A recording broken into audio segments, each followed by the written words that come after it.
Sayyidina Ali bin Abi Thalib pernah berkata, jauhilah 7 perkara maka tubuhmu akan terasa nyaman, hatimu akan terasa tenang, hidupmu akan bahagia, kehormatan dan agamamu akan terjaga. Pertama, jangan meratapi masa lalu, karena masa lalu bukan untuk diratapi tetapi direnungkan. Betapa ruginya seseorang menghabiskan hidupnya hanya untuk meratapi sesuatu yang telah berlalu. Karena semua yang telah berlalu tidak akan mungkin pernah terulang kembali.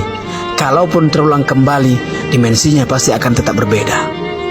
Masa lalu seharusnya dijadikan pelajaran untuk menjemput masa depan yang lebih menjanjikan untuk kehidupan dunia dan akhirat. Kedua, jangan memikirkan sesuatu yang belum tentu akan terjadi, karena hal itu hanya akan menimbulkan kekhawatiran. Depresi, stres, mempengaruhi kesehatan tubuh dan terjebak dalam ilusi. Teruslah berprasangka baik, karena jalan hidup setiap orang sudah ditetapkan oleh Allah Subhanahu wa Ta'ala.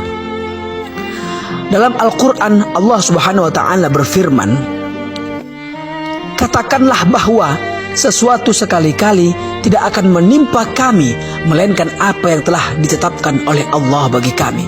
Quran Surah At-Taubah ayat 51. Ketiga, jangan menghina orang lain jika apa yang engkau hina ada dalam dirimu. Berkacalah pada diri sendiri sebelum menghina orang lain. Tanyakan pada diri sendiri, pantaskah aku menghina orang lain? Padahal sesuatu yang aku hina dalam dirinya ada juga dalam diriku. Keempat, jangan meminta balasan dari pekerjaan yang belum pernah dilakukan, karena hal itu sama saja akan menjatuhkan kehormatan dan harga diri kita.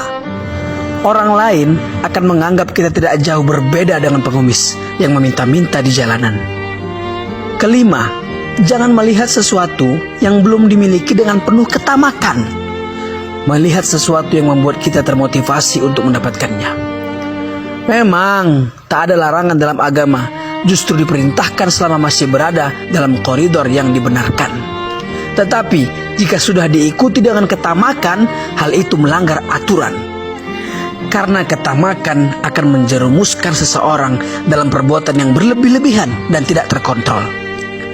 Keenam, jangan marah kepada orang yang terlihat tenang, karena hal itu sama saja membangunkan singa dari tidurnya dan memancing kelaparan buaya. Jangan melihat orang tenang tidak bisa berbuat apa-apa.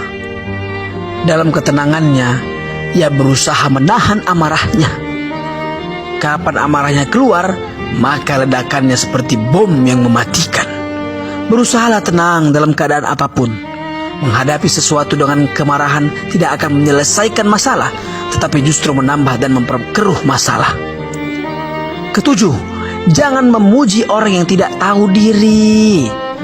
Karena orang yang tidak tahu diri semakin dipuji semakin menjadi-jadi dan tidak akan menemukan jalan untuk mengkoreksi dirinya. Boleh jadi hari ini dipuji, tetapi bisa jadi esok harinya ia justru menghina dan menjatuhkan kita pula. Jadi berhati-hatilah dalam memuji orang lain, apalagi memuji orang yang tidak tahu diri. Wallahu a'lam.